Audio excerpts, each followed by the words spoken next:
son. I play a big brother role. Influenced by my parents, because they always instilled in me, if anything happened, what did you do to prevent that happening? Because you're the oldest son.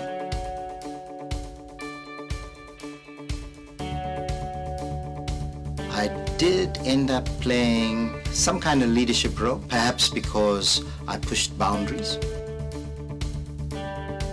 When I got expelled from university, I was expelled in June 1969. In July in 1972, the South African Students' Organization was being launched, and I was the key organizer with Steve Biko, bringing the university to a standstill. I was arrested in January 73, and then in February, I was served with a banning order. Frelimo would officially take over in Mozambique. So we organized Viva Frelimo rallies, and the government tried to ban those.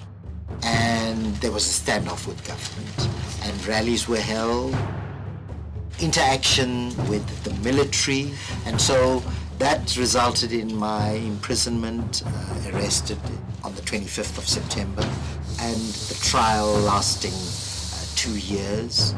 I was the first of 9 accused. I served a sentence on Robben Island and only got released in December 1982. I met Nelson Mandela when I went to Robben Island, and then spent at least 5 years in the same cell block with him.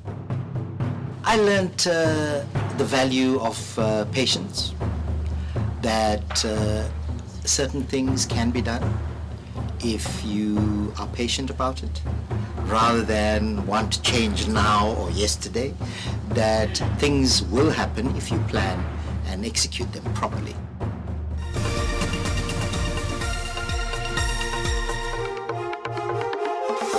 The Nelson Mandela Foundation said today that F.W. de Klerk's legacy was an uneven one.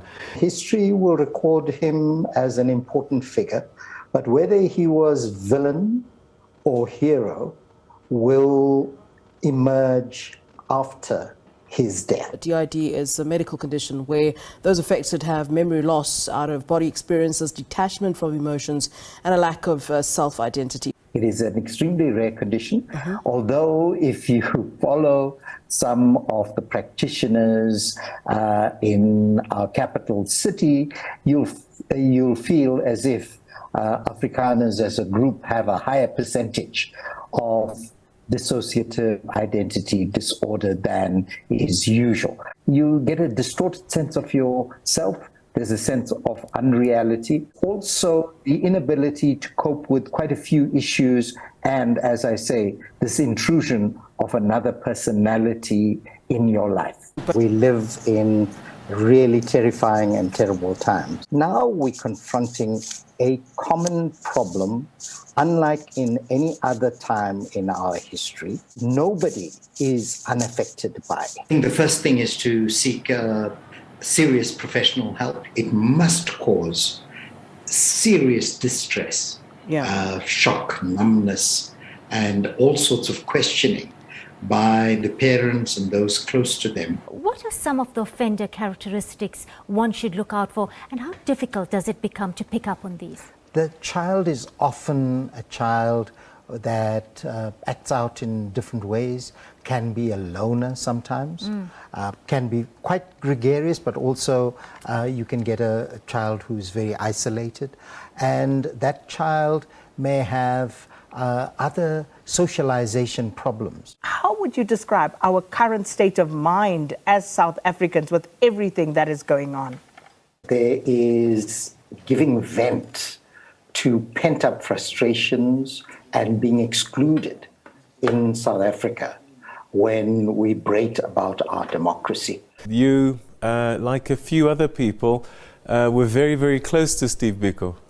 If Steve Biko was around, we wouldn't be in this situation. We commemorate his death, everyone has an outpouring of sentiment. What would his position be in the current state that we're in? The situation would have been very, very different. There was an expectation that the oppressed people would shape the liberation narrative. Thanks indeed for joining us on this, the 8th anniversary, marking, of course, the passing of Madiba. How should we be remembering him? I think we should be remembering him quite significantly because he is arguably the most iconic figure this country has produced and one of the iconic figures on the continent. We speak to a person who was close friends with Matera for close on 50 years. Don moved to embracing all blacks, so whether they were described as colored, Indian, African.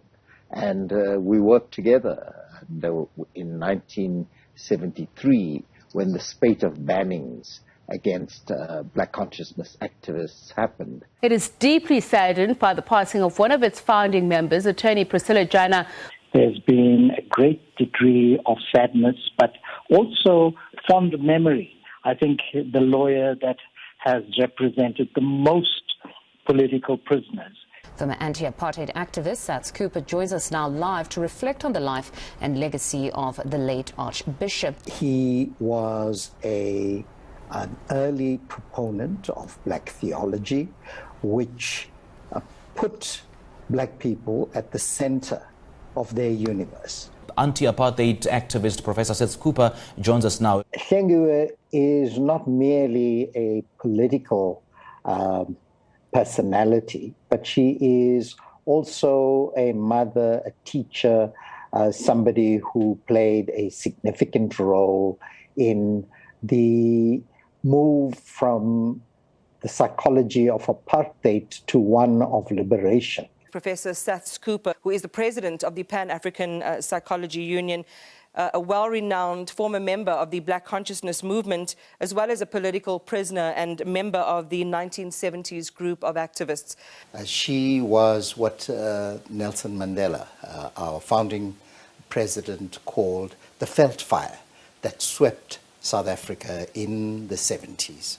Jessie will always be fondly remembered by parties across the political spectrum from the liberation side.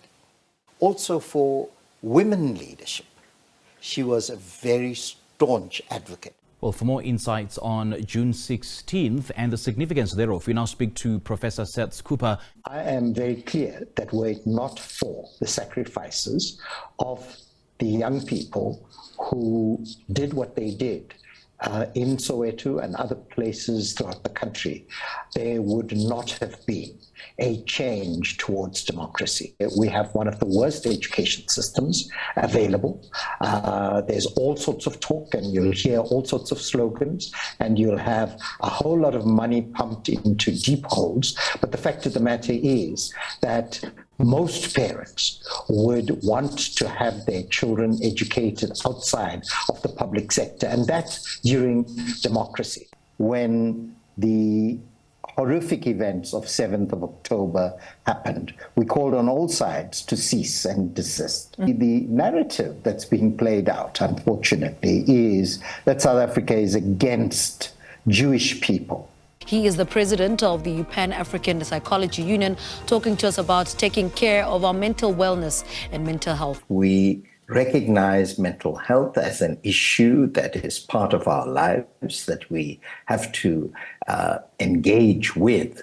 One would need to actually engage with yourself, one, and engage with others around you. We're now joined by a struggle veteran and co-founder of the 70s Group, Professor SATHS Cooper. The 70s Group have decided to come together to give off their skills and experience to contribute to this country's development. We're bringing together activists who, from the late 60s into the 70s, created the momentum for struggle in this country, and we feel we've got a contribution to make to rebuilding this nation that's struggling to be born. It is not a black consciousness organization. It's anti-sectarian, so it cuts across all the political formations. It's very avowedly anti-sexist and anti-racist. It's significant that we're talking about youth, but all over youth are disenfranchised. We don't seem to be hearing and taking care of their needs. We seem to be more engrossed in our issues than cater for the future, our youth. We actually forget that kids imitate what we do. Kids are born innocent but are socialized by us into the ways that they adopt. Are we failing as the world, as a globe, to address racism and intolerance? We should never ever forget that European colonialism created the problems in Africa, and the specter of what hit the world in the late 1930s is again with us, but it seems that because Africans are caught in the crossfire, they are lesser beings. It's time we actually woke up and said, this far and no further. We will not allow you to treat our children, our people in this manner. The definition of black is one that negates any negative, pejorative, diminutive connotations of a person or groups of people. So if you take the term non-white, if you remove white from it, you're left with a non. And I don't think the majority of the people on this globe are nons, non-entities, negatives of anybody else. And nobody should be looked at as an appendage of anything else. In many ways, psychology's last frontier is in Africa, because it's developed in certain places and almost non-existent in large tracts of Africa. We have embarked on creating a Pan-African Psychology Union. The idea is to play a helping professional role, to up the ante for psychology, to make sure that the flag of psychology flies high. The pride that psychology deserves is given to it.